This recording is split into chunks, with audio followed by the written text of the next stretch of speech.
நிச்சயமா உன் மனசுல நான் இன்னும் வாழ்ந்துட்டு இருக்கேன்னு எனக்கு தெரியும். சிந்துக்காக நீ என்ன வெறுக்கிற மாதிரி நடிக்கிற. ப்ளீஸ் சிவா, நான் தெரிஞ்சோ தெரியாமலோ பண்ண தப்ப மனசுல வச்சுக்கிட்டு என்னை இக்னோர் பண்ணாத. அதுக்குதான் நான் உன்கிட்ட மன்னிப்பு கேட்டேன்ல. அப்புறமும் என் மேல கோபமா இருந்தா எப்படி? சரி வா சிவா, சீஃப் டாக்டர் உன்னை கேட்டாரு, போலாம்.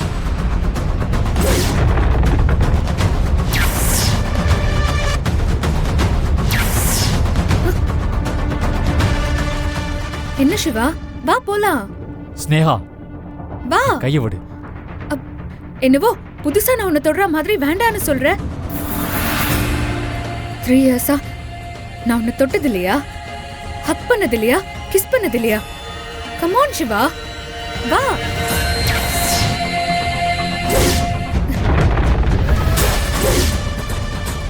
Please Sneha, leave me alone. என் கையை விடு. நான் விட மாட்டேன் சிவா. இந்த ஈவினிங் ஃபுல்லா நீ என் கூட தான் இருக்கணும். நான் உன்னை ரொம்ப மிஸ் பண்றேன். அதெல்லாம் வார்த்தையால சொல்ல முடியாது. நம்ம லவ் பண்ணிட்டு இருந்தப்போ ஒரு நாள் என்கிட்ட இருந்து உனக்கு கால் வரலனாலும், இல்ல உன்கிட்ட இருந்து எனக்கு கால் வரலனாலும், நம்ம மனசுக்குள்ள எவ்வளவு ஃபீல் பண்ணிருப்போம்னு நமக்கு மட்டும்தான் தெரியும். இப்போ அதே ஃபீலிங் நம்ம 2 பேருக்குள்ளேயும் இருக்கு. ஆனா நான் அத வாய் விட்டு சொல்றேன், நீ அத மறைக்கிற.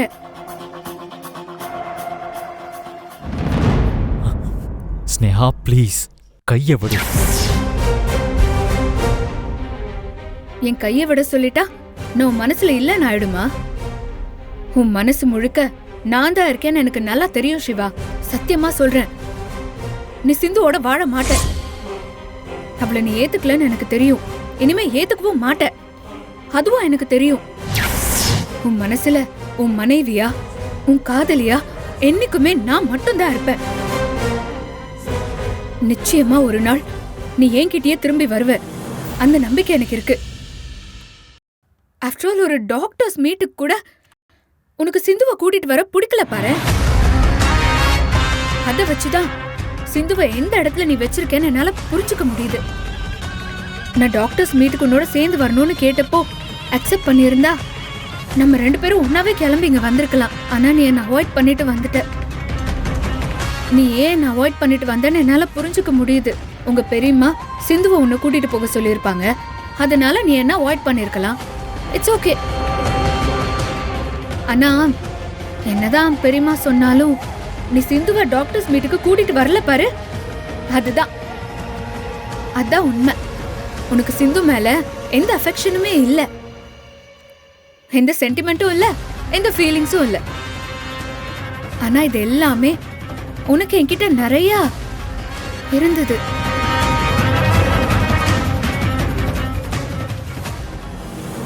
Hi Shiva. Hi Rishi. Nice to meet you. எப்படி இருக்கீங்க? Yeah, I'm fine. Sneha, you look so gorgeous. Thank you. Siva, 2 பேரும் லவ் பண்ணிட்டே இருக்கீங்க, எப்போ கல்யாணம் பண்ணிக்க போறீங்க?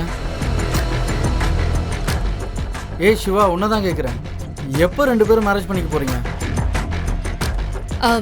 கூடிய சீக்கிரம் மேரேஜ் பண்ணிக்க போறோம். Congratulations Sneha. Thank you. Advance congratulations Shiva.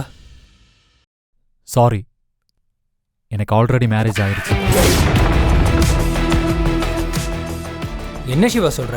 எனக்கு வேற ஒரு பொண்ணோட மேரேஜ் ஆயிடுச்சு. என்ன ஸ்னேகா, இவன் எப்படி சொல்றான்?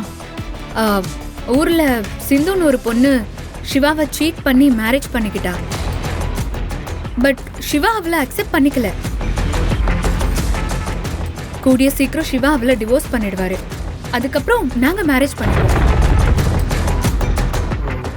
அவளுக்கும் சிவாக்கும் நடந்த மேரேஜ் ஒரு ஆக்சிடென்ட் மாதிரி, மத்தபடியெல்லாம் ஒன்றும் இல்லை. Okay, I can understand.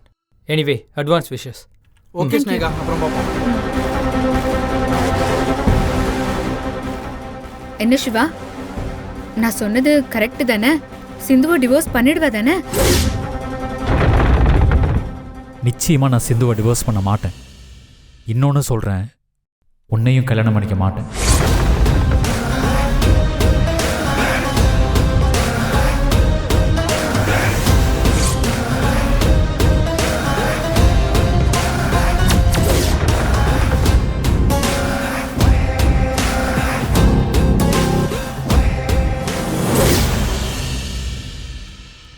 ஆமா பைரவி எங்கம்மா?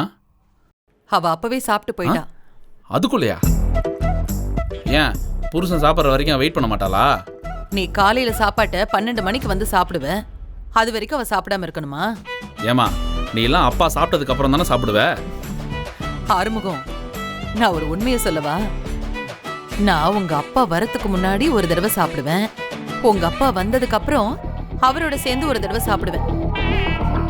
ஆனா உங்க அப்பா எவ்வளோ லேட் ஆனாலும் எனக்காக வெயிட் பண்ணி நீ சாப்பிடுறியாடின்னு மன உருகி அப்படியே என்ன பாராட்டுவாரு. ஏமா இப்படியா நீ அப்பாவை ஏமாத்திக்கிட்டு இருந்த? ஆமாண்டா. டேய், ஒருத்தரோட அன்பு அடையறதுக்காக இந்த மாதிரி சின்ன சின்ன பொய்யெல்லாம் நம்ம சொல்லலாம், ஒன்னும் தப்பில்ல. அட பாவமே, இந்த ரகசியத்தெல்லாம் கடைசி வரைக்கும் தெரிஞ்சுக்காமே அப்பா போயிட்டாரேம்மா.